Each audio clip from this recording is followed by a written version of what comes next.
अस्सलामु अलैकुम रहमतुल्लाह।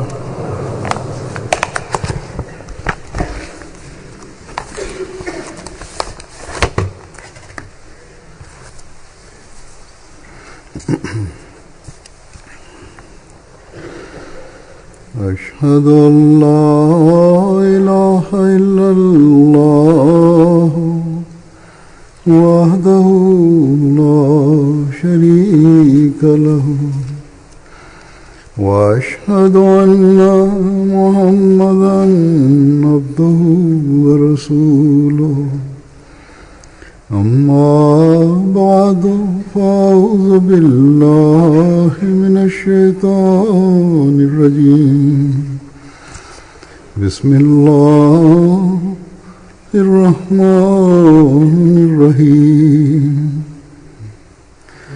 الحمد لله رب العالمين الرحمن الرحيم مالك يوم الدين إياك نعبد وإياك نستعين اهدنا الصراط المستقيم صراط الذين أنعمت عليهم غير المغضوب عليهم ولا الضالين.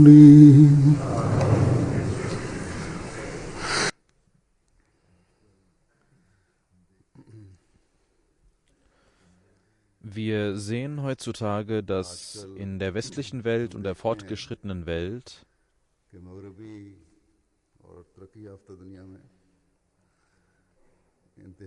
die rechtsextremen Parteien, die nationalistischen Parteien und Politiker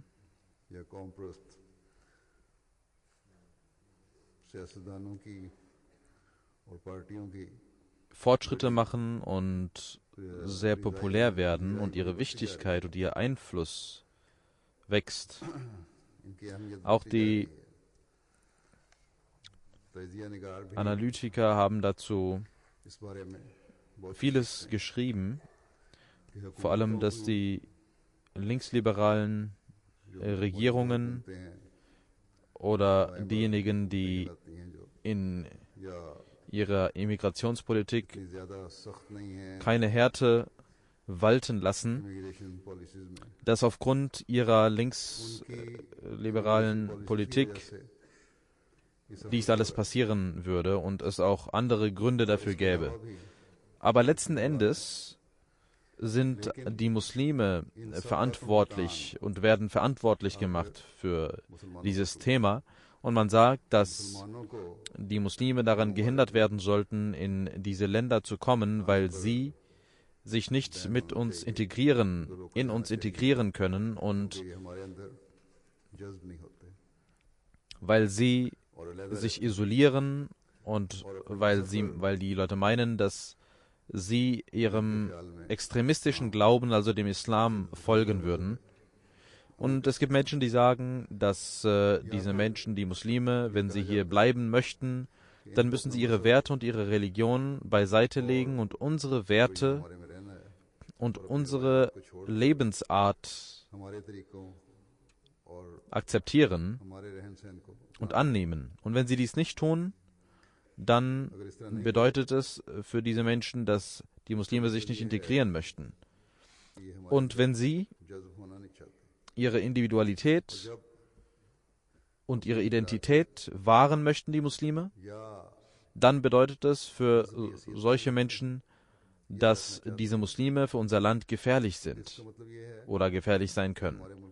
Das sind absurde und lügnerische Aussagen. Die Minarette der Moscheen seien eine Gefahr für uns. Die Kopftücher der Frauen seien eine Gefahr für uns. Dass die Frauen den Männern die Hand nicht geben oder die Männer, muslimischen Männer, den Frauen die Hand nicht geben, sei eine Gefahr für uns.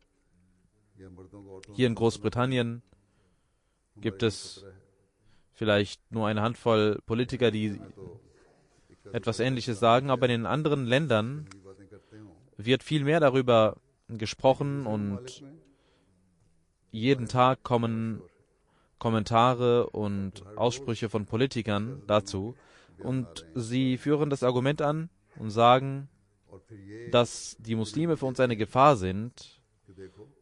Der Beweis dafür ist, dass in den muslimischen Ländern der Extremismus und die Gesetzeslosigkeit vorherrschen.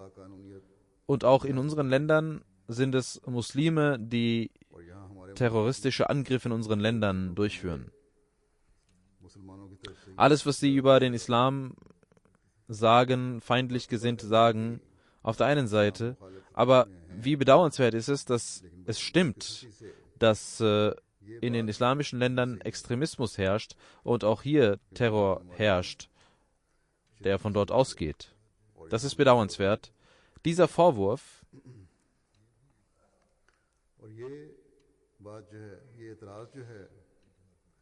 wurde auch seitens der Muslime in ihre Hände gelegt. Wie ich bereits gesagt habe, denn in den muslimischen Ländern gibt es in der Tat Terrorismus, Extremismus und es gibt auch Terroranschläge, die in diesen Ländern passieren. Was die terroristischen Gruppierungen angeht und die Rebellen in den muslimischen Ländern, wer sie bewaffnet, nämlich der Westen, die westlichen Länder sind es, die sie bewaffnen, und um ihre Zwecke zu erreichen und gegen ihren Argwohn gegen den Islam kundzutun, gibt es Mächte, die sehr schlau dies geplant haben, dass solche Organisationen rekrutiert worden sind. Auf der einen Seite werden die Regierungen insgeheim beraten und auf der anderen Seite werden die Rebellen auf die eine oder andere Art und Weise unterstützt. Ihnen wird Hilfe angeboten. Wenn diese Hilfe und Unterstützung nicht wäre, dann würde keine Gruppierung und Regierung so lange kämpfen können, so lange mithalten können. Es ist sehr bedauernswert, dass immer, wenn Muslime Schaden erlitten haben, es ihre eigenen Taten und ihre Pläne, ihre üblen Pläne es waren und die Vernachlässigung ihrer Pflichten und das Eigeninteresse und Ego, was sie dem Gemeinwohl des Volkes vorziehen. Das sind Dinge, die dazu führen. Sie haben die islamische Lehre vergessen und ihr Ziel der islamischen Lehre überhaupt nicht vor Augen. Statt sich spirituell zu erziehen und zu verbessern und Allah und seinen Gesandten, die Gebote Allahs und seines Gesandten zu befolgen, haben sie die Leidenschaften der Welt, ihr Eigeninteresse, das Interesse der Politiker und auch das Ego der Ulama in den Augen. Und die Ulama, die Gelehrten, sogenannten Gelehrten, haben ihre Gemeinschaft noch mehr in Richtung Finsternis und Dunkelheit bewegt und ihre Rolle dahingehend gespielt, dass sie dies unter dem Deckmantel des Glaubens führen. Statt sich mit der Lage, mit dem Zustand dieser Zeit zu beschäftigen und die Versprechen Gottes vor Augen zu halten und die Bedürfnisse dieser Zeit vor Augen zu haben, statt zu schauen, dass wir in dieser Situation jene Person aufsuchen sollten, über die Gott bereits gesagt hatte, dass diese Person kommen wird und den Glauben vom Siebengestirn wieder zurückholen wird und den Zustand des Islams und den Glauben der Muslime wieder etablieren wird. Sie haben dies völlig außer Acht gelassen, ignoriert und sogar diesen Menschen, der von Gott geschickt wurde, gesandt wurde, haben sie bekämpft. Sie sind zu seinem Gegner aufgestiegen und auch in den muslimischen Ländern haben sie, in verschiedenen Ländern, gegen ihn propagiert, mit Argwohn, mit Feindschaft.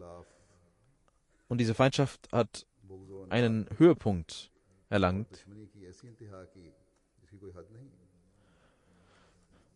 Allah hat diesen Menschen geschickt, gemäß seinem Versprechen, und diese Menschen haben auch seine Anhänger verfolgt, Unrecht gegen sie begangen.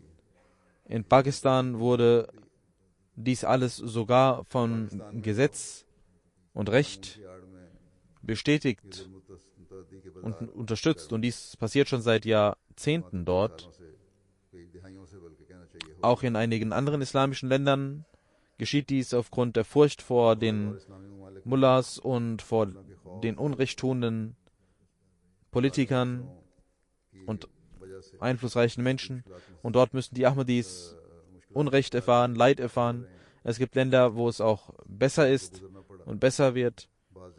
Möge Allah schnell uns segnen und die Ahmadis beschützen. Aber heutzutage in Algerien wächst dieses Unrecht, diese Tyrannei. Die Polizei nimmt Ahmadis fest. Gerichte entscheiden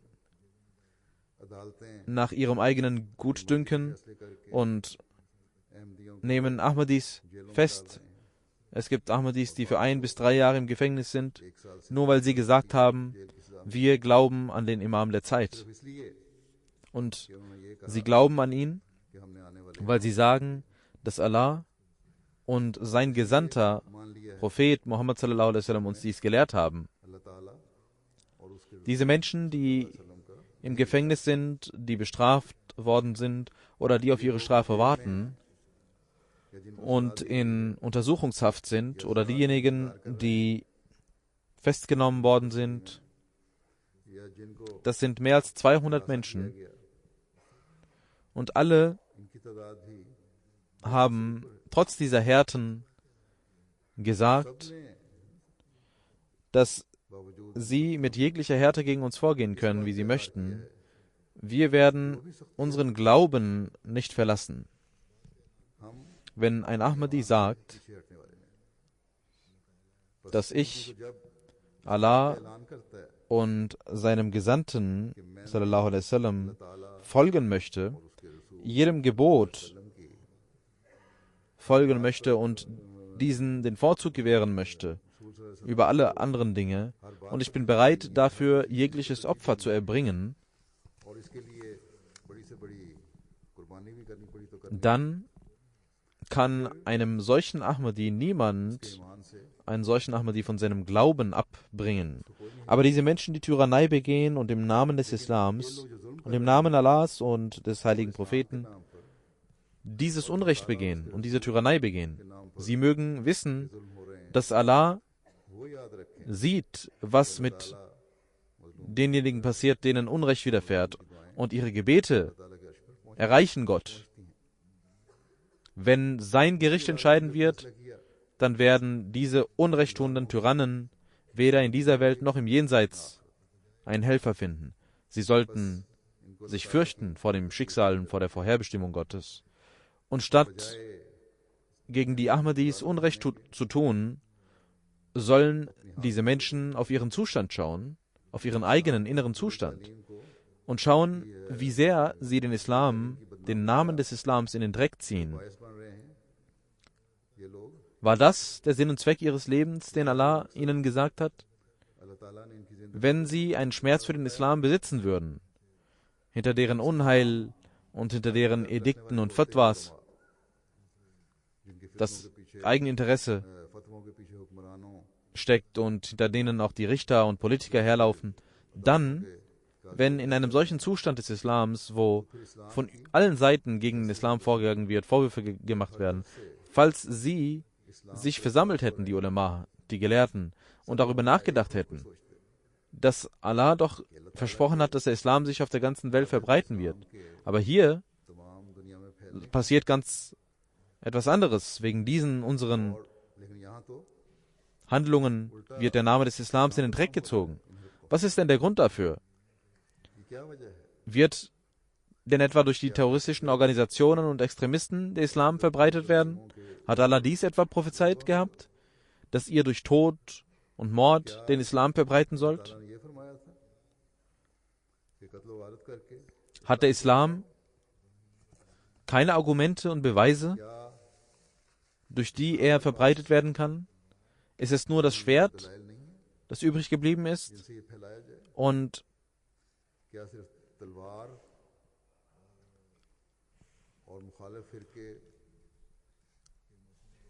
ist es nur das Unrecht gegenüber anderen Religionen und Kindern und Älteren anderer Religionen und Glaubensrichtungen und Gruppierungen und Frauen und Kinder, die getötet werden? Wird dadurch etwa dem Islam gedient werden? Wenn das ihre Denkweise ist, und die meisten Gelehrten denken auf diese extremistische Art und Weise, und ihre Taten zeigen, dass dies ihre Denkweise ist, dann sind das die Menschen, die ungehorsam sind gegenüber Allah und den Geboten seines Propheten. Sie werden nicht Erfolg haben. Solche Handlungen werden nur dazu führen, dass Gott sie sich annehmen wird und sich um sie kümmern wird. Im Namen des Islams handeln sie gegen die Ahmadis und sind stolz auf ihre Macht und ihre Regierung und ihre Herrschaft und denken, dass sie Erfolg haben und dass sie erfolgreich sind. Sie sollten wissen, dass sie eines Tages vor Gott treten werden und dort werden sie antworten müssen, was sie getan haben. Auch der Zustand der Muslime ist sehr eigenartig heute. Auf der einen Seite gibt es diese selbsternannten Mullahs,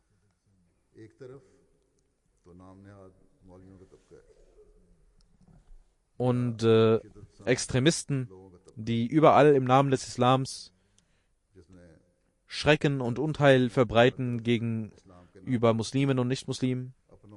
Und auf der anderen Seite gibt es Menschen, die als Reaktion oder aufgrund von Materialismus und dem westlichen Einfluss ihren Glauben ablegen, statt voller Vertrauen die islamische Lehre hochzuhalten, fürchten sie sich oder wollen damit nichts zu tun haben, falls diese Lehre zu verbreiten und die Schönheit dieser Lehre zu preisen und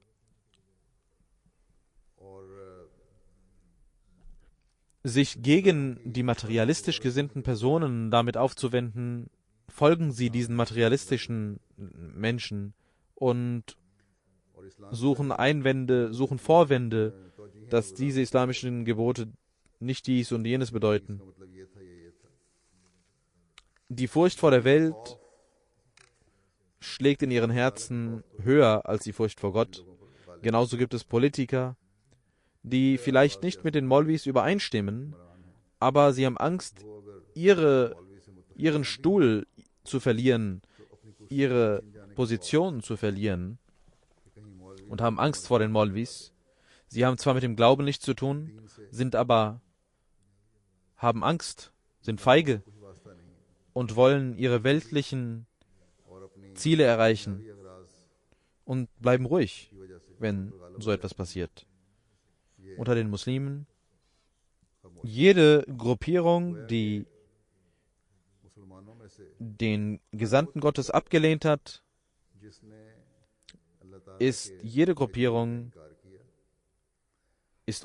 solche Gruppierung ist ungehorsam gegenüber Allah und den Geboten seines Propheten. Ob dies im Namen der Religion passiert, indem man sein Geschäft im Namen der Religion führen möchte, wie die Maulvis dies tun. Sie werfen dem verheißenen Messias al-Islam vor, dass er, Gott bewahre, mit seinem Anspruch, der Messias und Mahdi zu sein, ein Geschäft aufgemacht habe. Aber in der Tat sind diese Menschen es, die ihr Brot damit verdienen, ihr Geschäft damit machen, indem sie Feinde des verheißenen Messias geworden sind und das zu ihrem Zweck des Geschäftes gemacht haben. Sie haben keine Argumente, sie haben keine Beweise.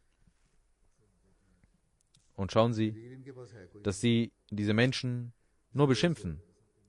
Wie dem auch sei, diese Gruppierung, die entweder Geschäfte führt im Namen des Glaubens, oder es gibt die Gruppierung, die den Glauben völlig außer Acht lässt und die Welt vorzieht, die weltlichen Dinge vorzieht. Alle diese Menschen sind nur nach dem Namen Muslime. Sie haben mit der wahren islamischen Lehre nichts zu tun. In einem solchen Zustand müssen die Ahmadis darüber nachdenken, dass sie doch an den Imam der Zeit geglaubt haben und deswegen auf ihren Schultern eine große Verantwortung lastet. Die Feinde werden Unrecht gegen sie begehen. Und diese Menschen, die sich vom Glauben entfernt haben, die Gott leugnen, auch sie werden gegen uns sein und Feindschaft gegen uns sehen, wenn wir ihren Aufrufen nach Freiheit und den Dingen, die sie machen, entgegen etwas sagen, die Gesetze, die sie machen. Diese alle Menschen werden gegen uns sein. Müssen wir in einem solchen Zustand, dürfen wir in einem solchen Zustand ruhig bleiben, voller Angst?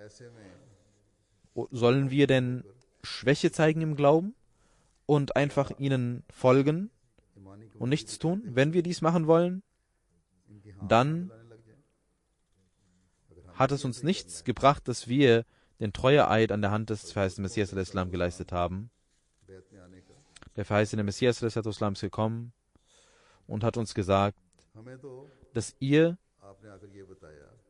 den Geboten Gottes folgen solltet und den Geboten des heiligen Propheten sallallahu alaihi wasallam folgen solltet. Ihr sollt euren Glauben nicht verlieren, aber ihr sollt auch nicht Unheil stiften. Und ihr sollt auch vor Augen haben, dass ihr die Botschaft Gottes der Welt präsentieren sollt, damit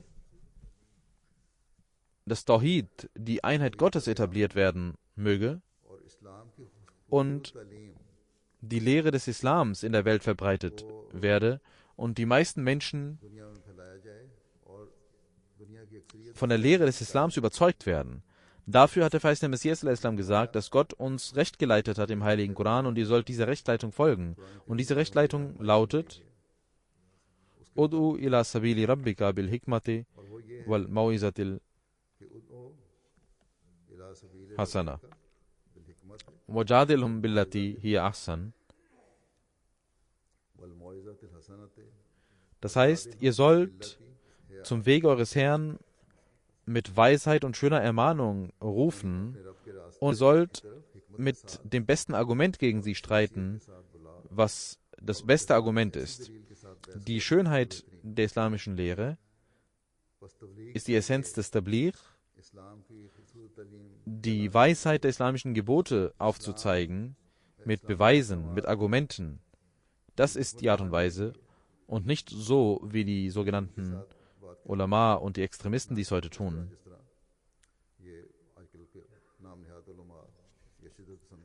Mit dem Schwert hat Allah nirgendwo geboten, den Islam zu verbreiten. Und die weltlich gesinnten Länder und Regierungen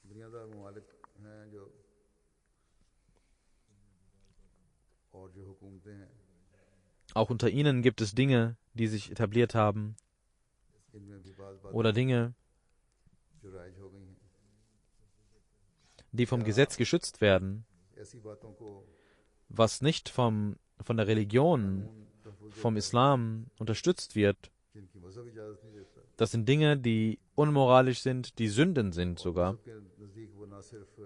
Über solche Dinge, wenn wir sprechen möchten und die anderen voller Zorn sind und es ihnen nicht gefällt, dann kann man temporär diese Sitzung verlassen, grüßen. Das ist Hikmat, das ist Weisheit, dass man grüßt und aufsteht und weggeht. Aber es kann nicht sein, dass wir, nur wenn ein Gesetz entstanden ist oder die anderen etwas anderer Meinung sind, dass wir ihnen zustimmen. Zustimmung ist nicht erlaubt, wenn dies gegen die Lehren des Islams ist. Wenn wir aufgrund der Furcht vor der Welt zustimmen, dann ist dies falsch. Und wir beteiligen uns an dieser Sünde. Der verheißene Messias ﷺ sagt in dem Vers Jadilhum hiya billati hiya ahsan, bedeutet nicht, dass wir so sehr weich werden sollen, und Hikmat bedeutet nicht, dass wir Angst haben sollen und die Wahrheit vertuschen sollen, sondern wir sollen die Wahrheit ohne Streit und ohne Krieg, ohne Unheil verteidigen. Und wir sollen aber die Wahrheit aussprechen und dies auch sagen. Ein Gläubiger sollte immer darauf achten, dass es einen Unterschied zwischen Feigheit und Hikmat gibt, zwischen Feigheit und Weisheit. Die Gebote des Islams, das, was der Islam verbietet, werden wir immer als falsch bezeichnen. Und wir werden solche Dinge auch niemals als richtig bezeichnen, die verboten sind. Genauso ist es für uns wichtig, dass wir das Gesetz nicht in die Hand nehmen und dagegen ankämpfen oder Gewalt ausüben. Der verheißene Messias sagt, indem er das erklärt, diesen Vers, und sagt, wenn du mit jemandem argumentierst, dann sollst du dies mit Beweisen und mit Zivilisation und mit Respekt tun.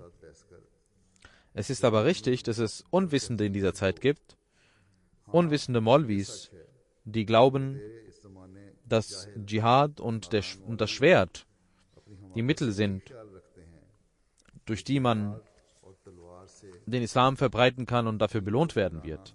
Und sie wollen ein heuchlerisches Leben führen, aber sie machen einen großen Fehler. Und aufgrund dieses Fehlers, den sie tun, kann man nicht das Buch Gottes, das Wort Gottes verantwortlich machen. Das heißt nicht, dass das Buch Gottes dafür verantwortlich ist, wenn sie dies tun oder sagen. Der verheißene Messias sagt weiter, die Wahrheiten brauchen keinen Zwang. Denn Zwang bedeutet, dass die spirituellen Argumente schwach sind. Jener Gott, der seinen heiligen Propheten Muhammad sallallahu alaihi wasallam mit dieser Offenbarung gesegnet hat, nämlich habe Geduld, zeige Geduld, so groß wie die standhaften Propheten. Das heißt, du sollst mehr Geduld zeigen als alle anderen Propheten zusammen. Dann hat Allah gesagt, La ikraha fid din, es gibt keinen Zwang im Glauben. Dann sagt Allah, Udu ila sabili rabbika bil hikmati wal mau'izatil hasana. Das heißt, rufe auf zum Weg deines Herrn mit Weisheit und schöner Ermahnung. Ihr sollt nicht mit Härte, sondern mit Argumenten diskutieren.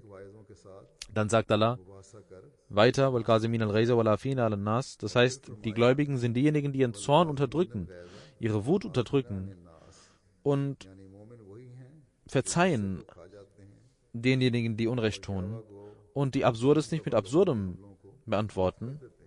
Kann ein solcher Gott denn lehren, dass ihr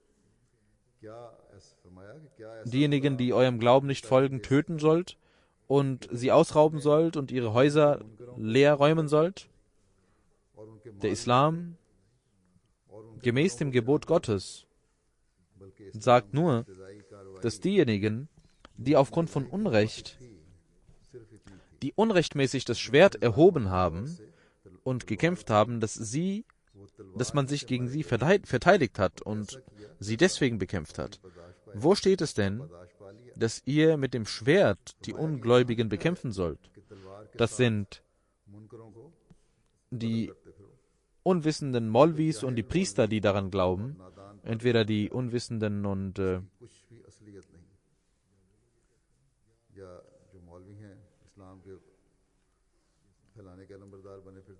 die Molvis sagen dies, oder die Priester, die gegen den Islam diese Dinge vorwerfen, sagen dies. Das ist die wahre Lehre des Islams, die von anderen Muslimen nicht gefolgt wird.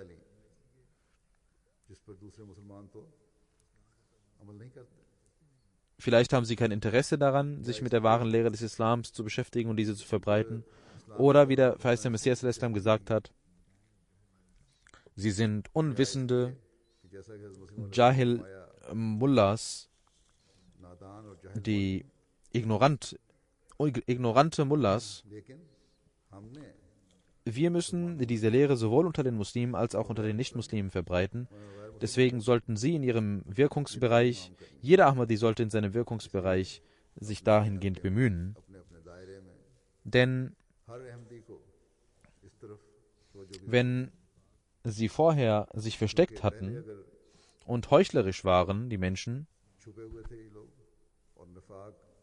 aber an die extremistische Lehre des Islams geglaubt haben, dann gibt es heute Gruppierungen. Früher war es heuchlerisch und versteckt und heute gibt es Gruppierungen, die dies offen sagen. Und Muslime bekämpfen sogar Muslime, nicht nur Nichtmuslime, und beschädigen den Namen des Islams. Gegen die Ahmadis sind sie alle sowieso.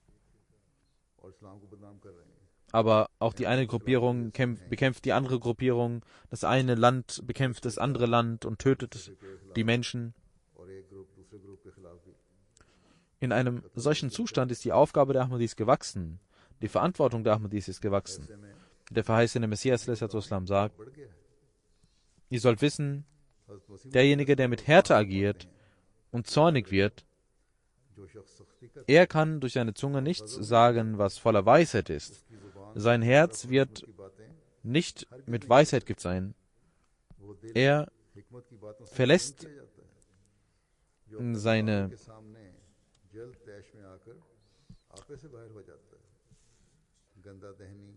seinen Segen, und solche Lippen werden nicht gesegnet und Hikmat und Unwissenheit können nicht zusammenkommen. Diejenigen, die zornig sind und schnell in Aufregung und Aufwallung geraten, können nicht mit Vernunft nachdenken und sie haben in keinem Bereich Erfolg. Der Zorn, der unkontrollierte Zorn ist wie ein Wahnsinn und man kann wahnsinnig werden, wenn man dies tut. Und dann kann man nichts sagen, was der Vernunft entspringt. Und das ist es, was wir auch beobachten können. Die Maulvis zeigen überall auf der Welt dieses Beispiel gegen uns. Und dieses Beispiel schädigt auch den Ruf des Islams. Wenn wir Tabligh machen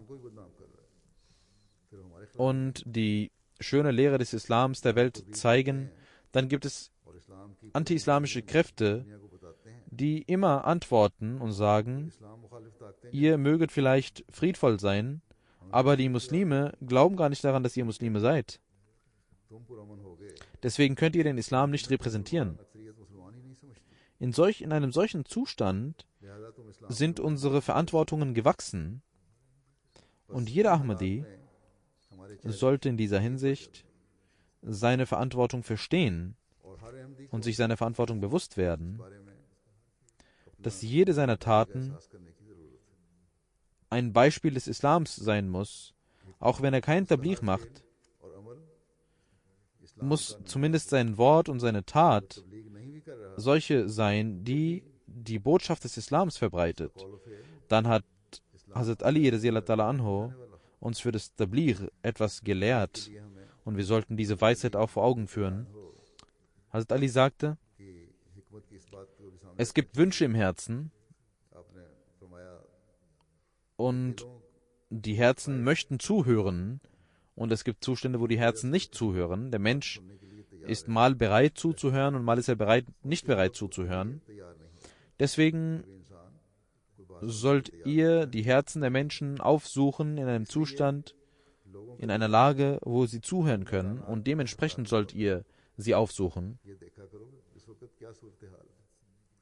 Wenn sie bereit sind zuzuhören, sollt ihr etwas sagen. Wir sollten diese Weisheit, diese Vorgehensweise vor Augen halten.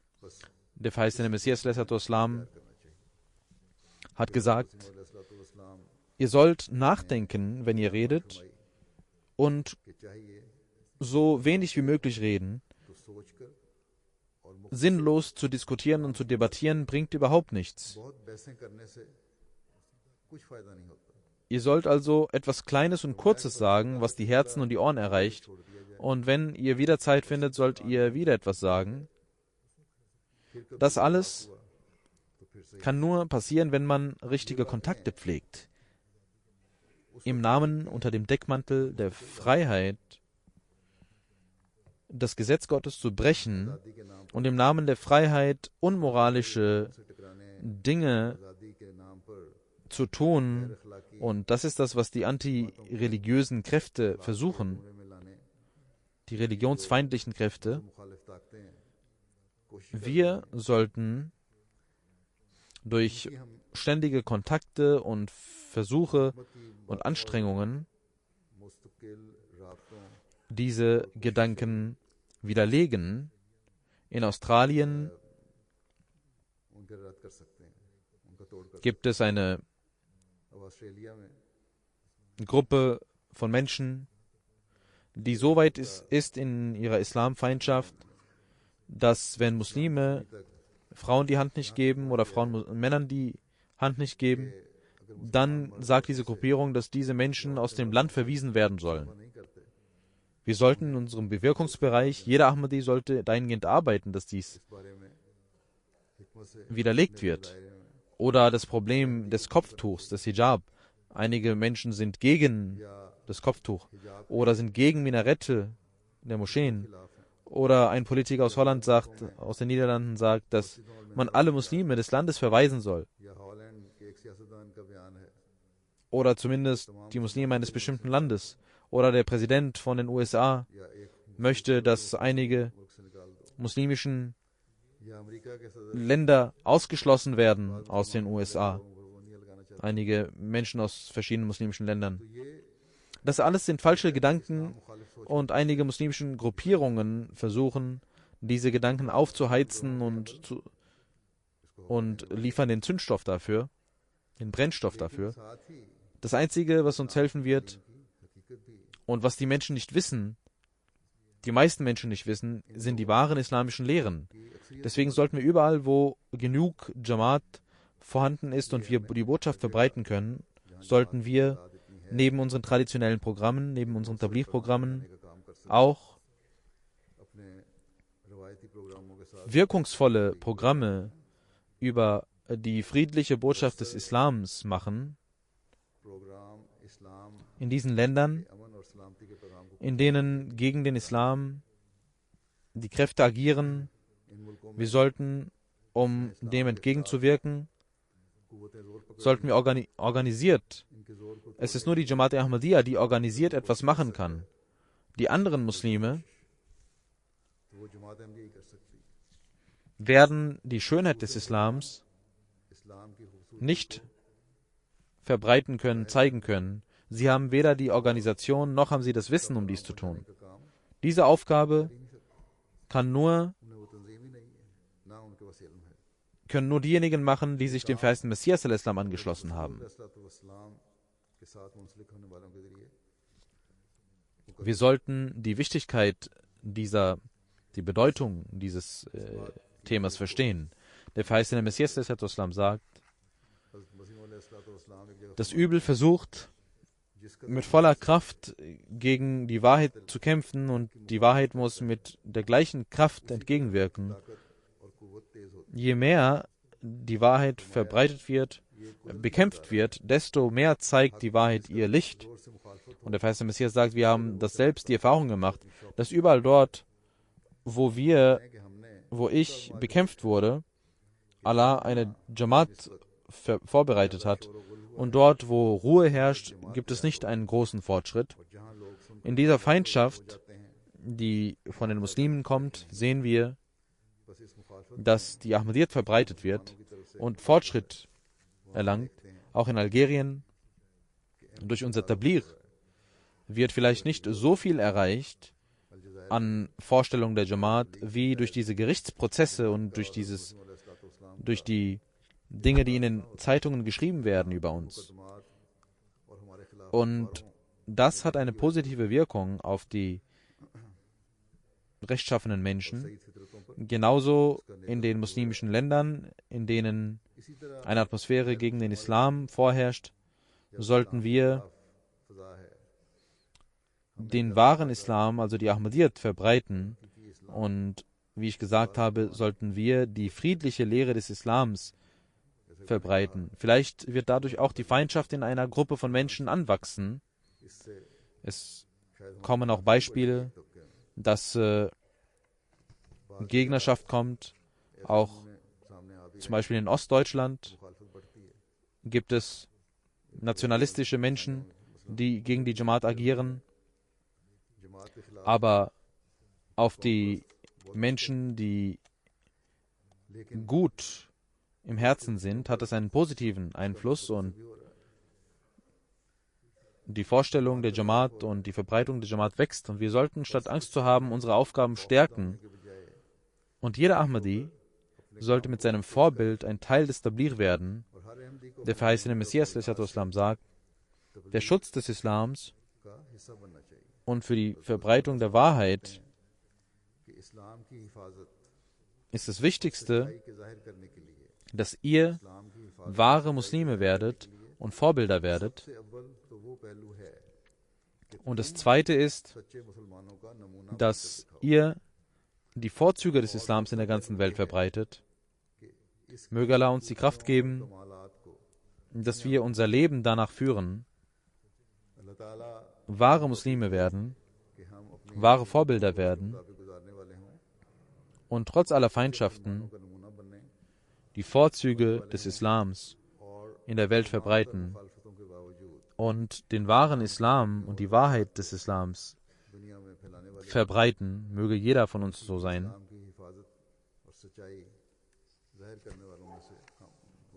Nach den Gebeten werde ich einige Janaza Raib verrichten. Das erste Janaza Raib ist von Maulana Hakim Mohammedin Sahib aus Qadian. Er war der Sohn von Muhammad Aziz Din Sahib. Er ist am 15. März 2017 im Alter von 97 Jahren verstorben. Inna lillahi wa inna ilaihi raji'un.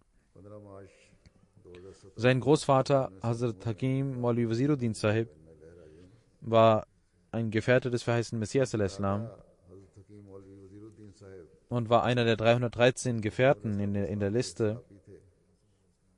Hat der verheißene Messias al-Islam in seinen 2 Büchern, einer Kamalat Islam und Simiman Jamiatam, aufgeschrieben.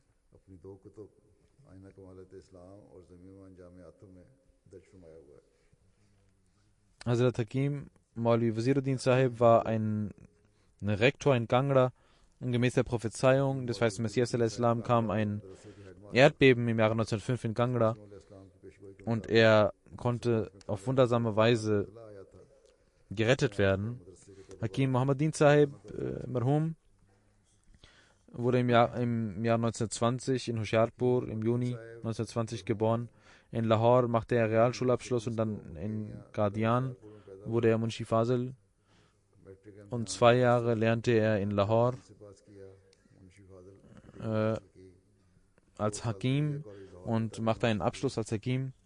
Im Jahre 1939 bis 1944 war er Assistant Station Master bei der Eisenbahn, und 1943 machte er Waqf auf Aufruf des zweiten Kalifen, und der zweite Kalif sagte, machen Sie Ihre Arbeit erstmal weiter und machen Sie Tabligh. Aber sein Wunsch war,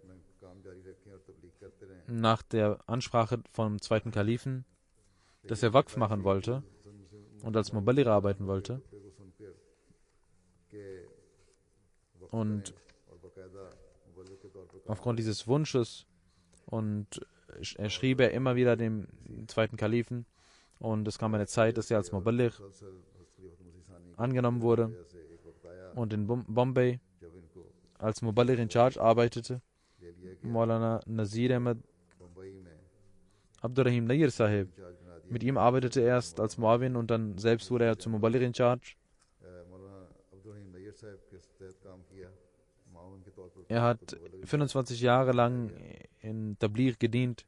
1972 wurde er nach Qadian gerufen. In der Madrasa Ahmadiyya war er Lehrer und 12 Jahre lang arbeitete er als Rektor der Madrasa Ahmadiyya, als Nazim Darul Qaza, Sadr Majlis Ansarullah Indien und Mitglied der Majlis Kar Pardas diente er. Er war Nazim Waqf-e Jadid auch. Und im Jahre 2011 machte ich ihn zum Sadr Anjuman Ahmadiyya. Und bis 2014 war er Sadr Anjuman Ahmadiyya. Insofern ist der Kreis seiner Dienste sehr groß. Und die Zeit seiner Dienste ist sehr lang, über viele Jahre hinweg. Er hat auch Hajj gemacht in Mekka und die Rezitation des Heiligen Koran pflegte er mit sehr schöner und lauter Stimme zu tun. Und sein Wasiat war 1/10 und dann machte er 1/7 und dann war er Musi mit einem Wasiat von 1/5 seines Einkommens. Er war selbstlos, demütig, diente immer demütig. Er arbeitete teilweise auch unter Menschen, die viel jünger waren und die jünger waren als Murabian und arbeitete mit ihnen auch voller Demut und Hingabe. Möge Allah seine Ränge erhöhen und auch seinen Kindern 3 Töchter in Pakistan und 3 in Indien und 2 Söhne dienen auch der Jamaat.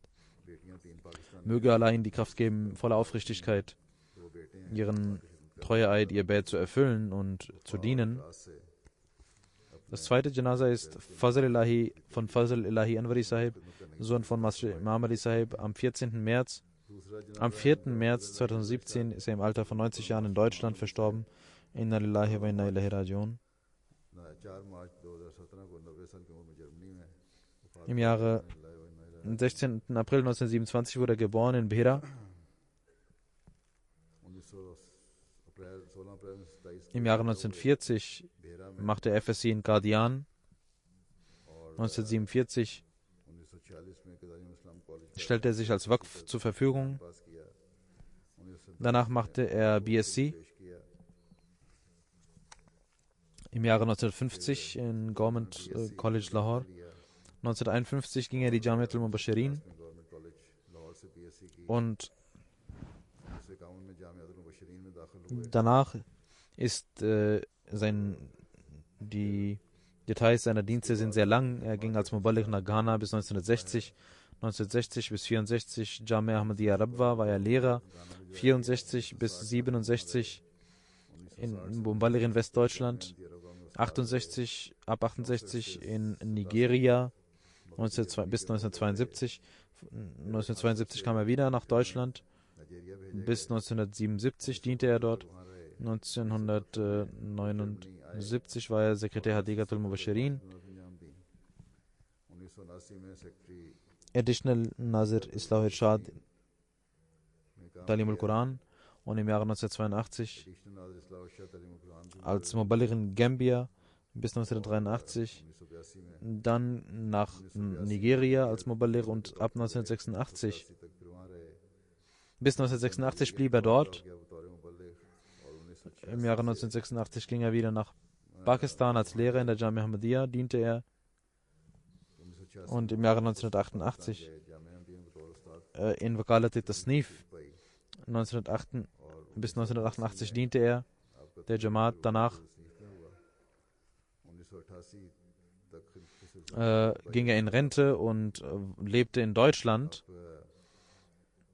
In Deutschland nach 1974 hat er, nach den Zuständen von 1973-74 hat er vielen Ahmadis geholfen, dort in Deutschland sich niederzulassen, und hat großartige Dienste geleistet, die der dritte Kalif auch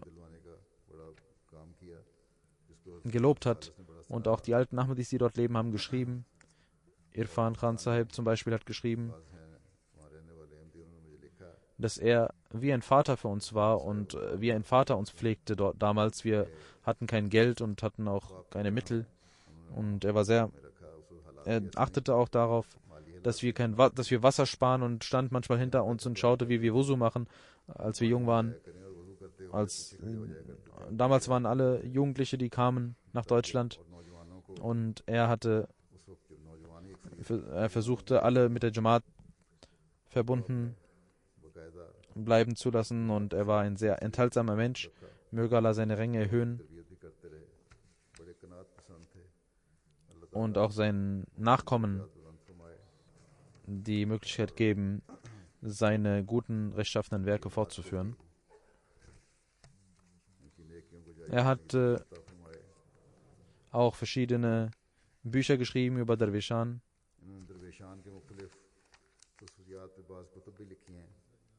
Das dritte Janaza ist von Ibrahim bin Abdullah Azur Sahib, Vater von Jamal Azur Sahib von Marokko. Er ist am 10. März 2017 im Alter von 81 Jahren verstorben. Inna lillahi wa inna ilaihi rajiun. Er hat im Jahre 2000 das Bett gemacht. Seine Frau hatte vor ihm schon das Bett gemacht. Und seine Frau bereitete ihn für das Bett vor, und er schaute MTA und liebte den Heiligen Koran und ging sehr gütig mit seiner Familie um, war immer sehr gütig zu seinen Kindern,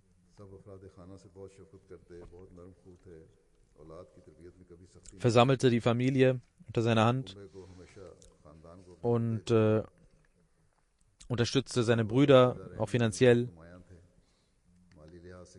Er war sehr gastfreundlich und war immer sehr glücklich, wenn Jamaat-Gäste kamen.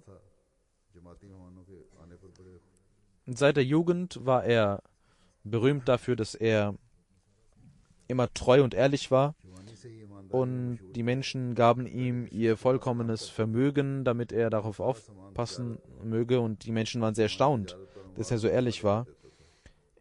In seiner letzten Zeit fragte er immer wieder nach dem Gebet, möge Allah seine Ränge erhöhen und auch den Verwandten, Hinterbliebenen Geduld schenken, und immer mit dem Khilafat und der Jamaat mögen sie verbunden bleiben.